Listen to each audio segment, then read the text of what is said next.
Hello, beautiful souls. Welcome or welcome back to Intuitive Talks, episode 3. So, I hope you are fully soaking in the holiday spirit. I hope these festivities are making you feel deeply loved, grateful, and truly wholesome. Okay, so as you might have seen from the title, today's episode is about how this show, Pluribus, right? It takes a concept that we talk about constantly, the collective unconscious, and turns it into the antagonist here. And it's a brilliant, airy twist, and I haven't been able to stop thinking about it.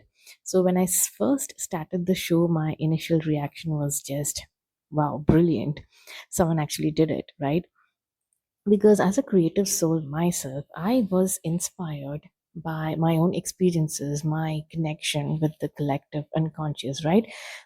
How the initial stages were. And it was quite dramatic, and I really wanted to get inspired by my own journey and write write about it. Okay. And when I say write, I really wanted to write a novel. Okay, create like a storyboarding, create characters and character personas, and I was really in that mood of writing. Okay, and I hope I do that sometime, but I didn't really follow through the time that I had this creative spark. Okay, I didn't follow through, but I glad someone else did, and this show is brilliant portrayal of that, right? They have portrayed the collective unconscious in a negative role, like the antagonist here, right? And how do you guys feel about that? If you watch the show, please do tell me, like, what is the reaction that you are experiencing watching this show? Is it fear, or are you aware that are you in a stage where you are aware it is the brilliant mind of the writer, right, to portray the collective unconscious in such a fearful way, right? It would be fearful for people who are just starting off and they are in the initiation process, right? And I would really be perturbed by this if I had watched this earlier on those days, right? I wouldn't be able to handle it. Also, I think I would go crazy if I had watched it then. So I really wonder, like, how people are acceptive of this, or how people are even reacting to this. Okay, do they get somewhere a fear that they are not aware of? Even maybe they don't know anything about collective unconscious, maybe they are not spiritual, or they don't have that connection, right? They are more attuned to a different way of life, and suddenly they watch the show and there is a fear that pops up from nowhere. So I'm kind of curious as to how people are reacting to this, right? So I do always notice this in the movies or the series that I watch, right? Some of them, it is quite evident to me that, whoever's writing it, they are channeling from the other side, okay? They know things, they are aware of things, okay? For example, the Interstellar. And also, there is this movie called No One Will Save You. I don't know if you have watched it. Even there, I feel like, there is a parallel storyline that is going on, which is more spiritual, right? So, what do you guys think about these movies? If you've watched it, do you see the connection here, right? I feel like the creators, they are tapping into something universal and they're channeling it into a narrative we can finally see and touch, right? Something like that. This is, it really connects with us because it is connecting to our deeper, somewhere something deeper within us, right? Somewhere something that is ancient, that is beyond this vessel of ours, right? So I feel that is the brilliance of a work, and that is how, a work of someone who is channeling from the other side moves us. So yeah, that is brilliant to me because I also want to be inspired that way. I also want to like use my intuitive knowledge to create more. Okay, not just having this direct not having this direct channel just alone, but a lot of other things, right? A lot of other things that I can really channel and use these intuition, the skill, right, that I've honed. It is a skill and we all have it. and I feel like I've honed it over the years, and here I am. So I really want to use this to create magic in the world. Okay, so let me know what you guys think about the show. Now let's explore the collective unconscious that is represented as the antagonist in the show. Okay, the shadow of oneness. So things get interesting here. In Pluribus, the collective unconscious isn't the hero, okay, it is the antagonist. So the premise is that an alien virus has transformed most of humanity into the others, a single, peaceful, perfectly content collective conscious, okay? The conflict comes from the immune individuals who cling to their complex, messy, and fiercely individual lives, okay? Pluribus itself translates to out of many, one. So I also recognize the setup, okay, the setup and the shows, the plot.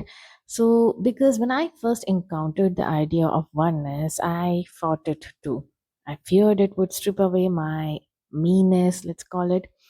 It took so much time and reading and patience and awareness to realize that true integration isn't erasure, okay, it's expansion. But the writers of Pluribus understands human psychology, perhaps. They know that, to tell a gripping story, you have to work with fear. So they made the one, the monster, okay, playing on our terror of losing control. It's a brilliant way to generate tension, right? I would call it brilliant, even if it portrays higher consciousness in a wrong or shadow light, okay? But to be honest, in the progression of events, right?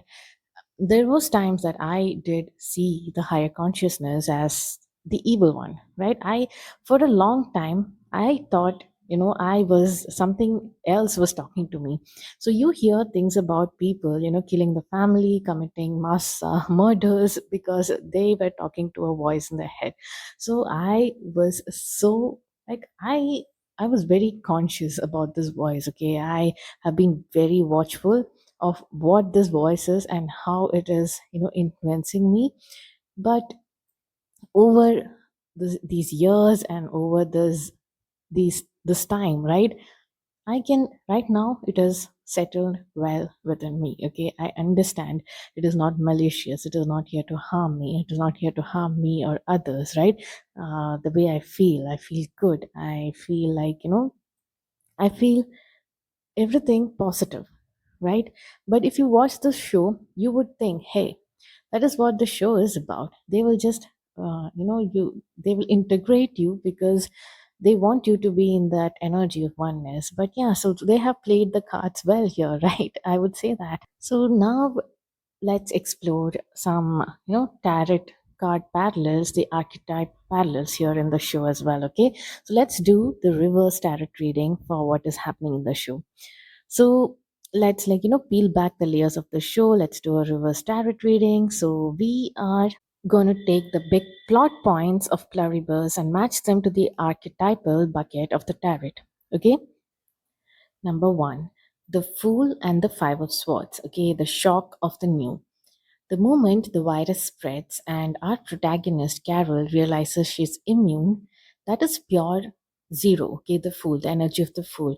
The fool is the reckless leap into the unknown.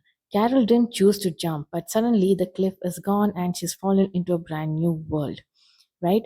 But the emotional climate, that's the Five of Swords. This is the card of the hollow victory. Carol's won because she kept her mind. She's immune, but she lost everyone else. She lost everything else. She's standing on a battlefield alone. It's a miserable victory, and it sets her journey in motion. Now, I have associated Carol's journey, this point, as the fool and not the tower, because I feel like the tower is like for the entirety of the planet, the world itself. But for Carol's journey, this I am associating it to the fool. So tell me if it makes sense to you, okay? Now, Carol's core state is defined by the hermit. So the hermit withdraws from the crowd to light their own path with a lantern of inner wisdom. Carol is forced into the solitude, okay, but her resistance is her lantern here. So she's tapping into her own inner wisdom, which is now, considering in this series, she's not tapping into the collective conscious or the unconscious, right? She's tapping into herself. So she relies on her raw individual logic to find the truth, rejecting the easy piece of the collective. Now, the grief and the devil. This is where the minor arcana plays a role. Carol is wrapped in the Five of Cups energy, okay? The card of mourning over spilled wine while ignoring the cups that are still standing. Her grief for her friend Helen, her girlfriend Helen, is what keeps her human. The collective doesn't do specific grief, but Carol's sorrow is her anchor, okay? And then there is the devil. The collective sees Carol's ego, her anger, and her attachment as the devil card. Shackles that keep her small and also causes ruckus in their world, right? There are a lot of people dying because when she goes mad, a lot of people are dropping dead, okay, in their world. In the story, her ego is her salvation. Her refusal to surrender herself is what keeps her free. So it is a beautiful subversion of the archetype, okay?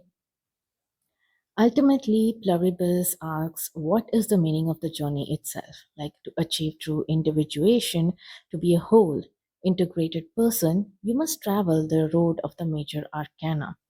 You cannot have the hope of the star without experiencing the destruction of the tower. The brilliance of the show is that it reminds us that all human experience, even the messy, painful ones, are crucial. They're the many that makes up the beautiful, complicated one that is you. The tarot simply names to the universal bucket of experience, proving that your struggle are not random, okay? They are the very archetype of the soul. So, my lovely souls, where are you on this journey today? Are you feeling like the fool, taking a leap of faith, or are you in your hermit phase, protecting your inner light?